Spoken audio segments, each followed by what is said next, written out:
So, okay, my name's Ashley. I'm from a company called Pebeo, and what we're introducing today is a range called Fantasy. And there are two different types of paint in the Fantasy range. One's called Moon, one's called Prism. And the bit that is different about the two products is how they actually dry. And they dry in a very different way. Moon dries to look a little bit like enamel, and then the Prism dries to look like honeycomb. So it's a very, very different sort of way that they dry.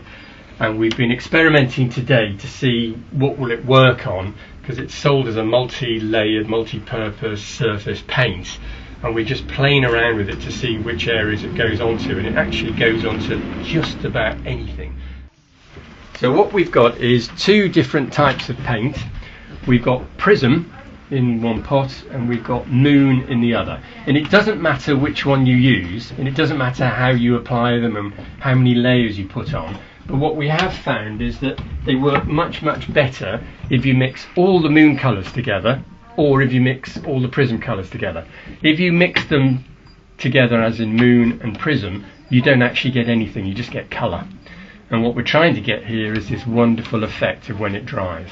And if I can just show you very quickly how this works, you can just pick up the colour. Every pot is exactly the same, whether it's Prism or Moon, and the one thing you have to do is stir it. Okay, it's not one of these ones where you shake the pack and it all gets all mixed up and it's all okay.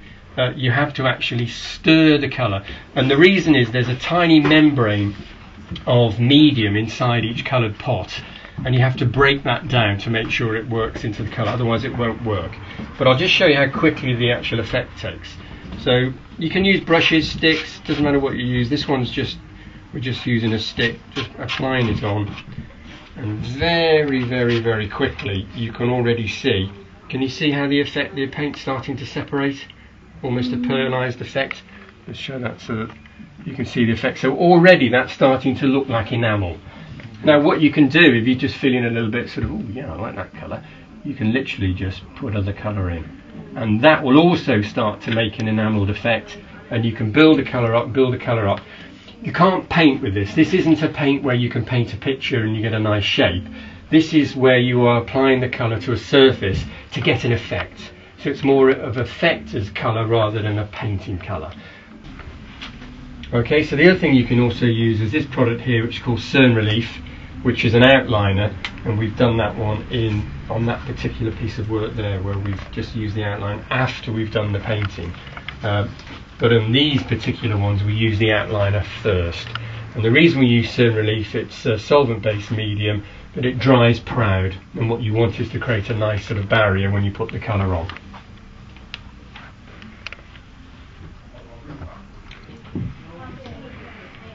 So what we're going to do, we're going to put some Fantasy Moon into water, and we're then going to dip in one of these spheres, a bit like a sort of Christmas bauble, to see the effect we're going to get.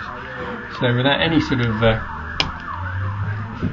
pomp or circumstance, just basically put the colour straight into the water. It floats on the top, so there's nothing you have to worry about regarding creating any art here. It's just mixing it all together.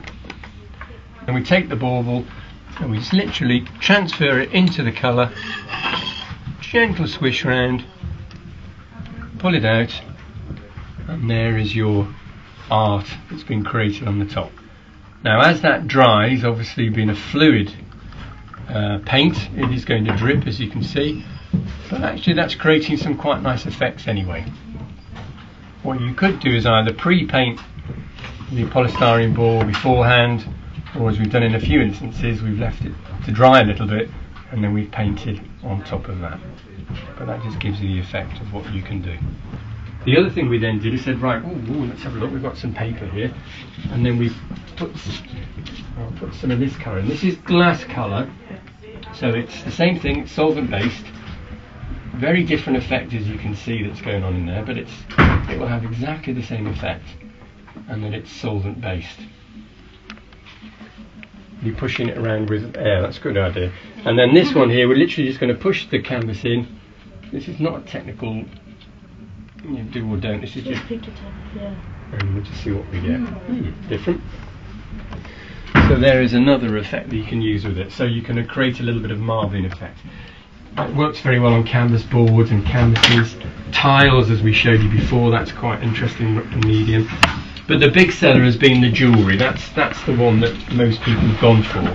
And I suppose it's sort of the gift element as well. People have bought it to decorate some jewellery with multiple colours and obviously use it or give as gifts. Your enamelled piece of jewellery, voila, that's it. Now when that dries, you do have to set it. We don't have to, but you would probably choose to. So what happens when it dries, it goes sort of slightly concave, it sort of dips. Okay. And then what you would do then is finish it with a glazing resin, which is this stuff here we've just mixed up.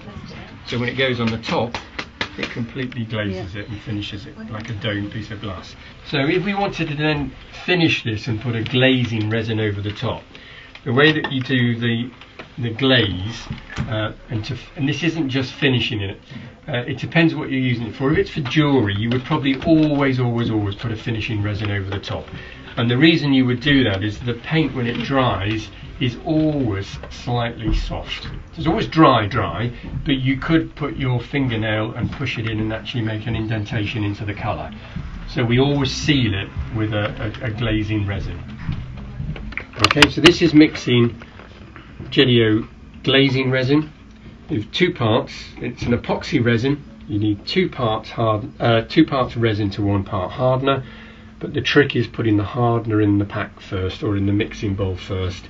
You need to make sure that the surface is covered with hardener and that you're pouring resin inside the hardener. That's what makes the whole thing work. So just pour half of that into, yes, I've got 50ml, thereabouts. Doesn't have to be absolutely spot on. That goes into the mixing pot. And I usually use plastic containers, and at the end of it throw them away, then you don't have to worry about any resin getting anywhere else. So with this one, I'm just going to make sure that it's all over the inside of the pot.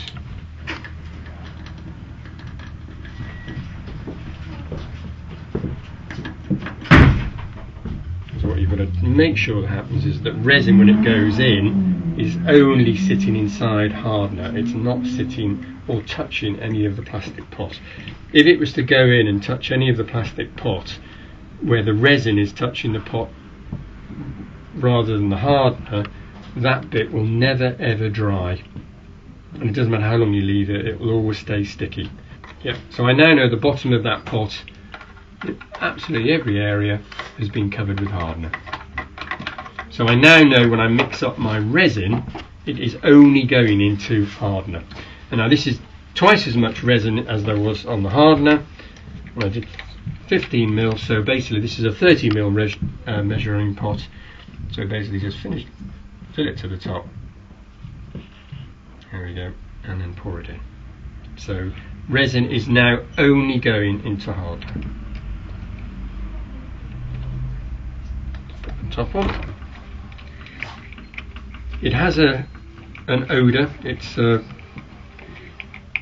not as bad as it used to be in the old days. You wouldn't be able to use this in this sort of confined space. You'd all be knocked out. But we're all right today because the odour, the chemical element of it has all been reduced. And you just make sure that is completely mixed into the hardener.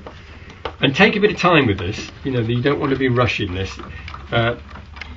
It has lots of air bubbles in it. It's gone. You can see already it's gone very gloopy. You know, it's not a fluid item. There's loads of air bubbles. It goes a little bit yellow. Again, that's not a problem at all. It only ever dries clear, and the air bubbles all disappear. So it's just a case of spending a bit of time just making sure that you are happy that that's all been mixed in. I have to say this is not the ideal mixing pot. I think I would use a cup because you've got a little bit more control over a little plastic cup. But the principle will be the same. And what we're going to do with this, we're going to pour it just over the blue area. Now we did put an outliner there before, and what I'm trying to do is try and sit it just in that space only. We might not be successful, but we'll certainly give it a go. But that will completely seal that blue to a very, very hard surface.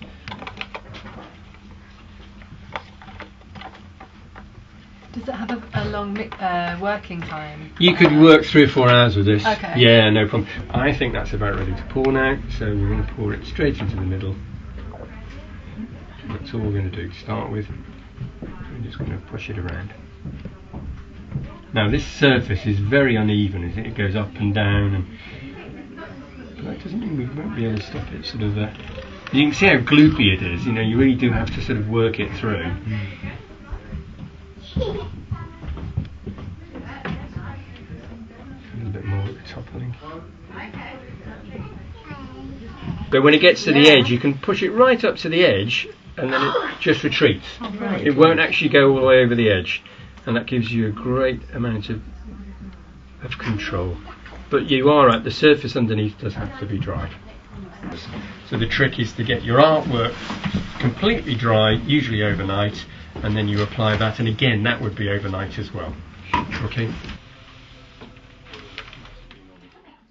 Nice clean. Thank you very much. No, thank you. This is great. It saves me having to do it actually. So I just drink my freezing cold tea. So There's weird. nothing worse than really cold tea. Actually, it's quite bad. Yeah, I can't read it. Yeah. No, it's fine. I mean, you can either go over it again if you like. That would sort of just make the letter. So, is this an A? Yeah. Right, A. It's like 3 A's.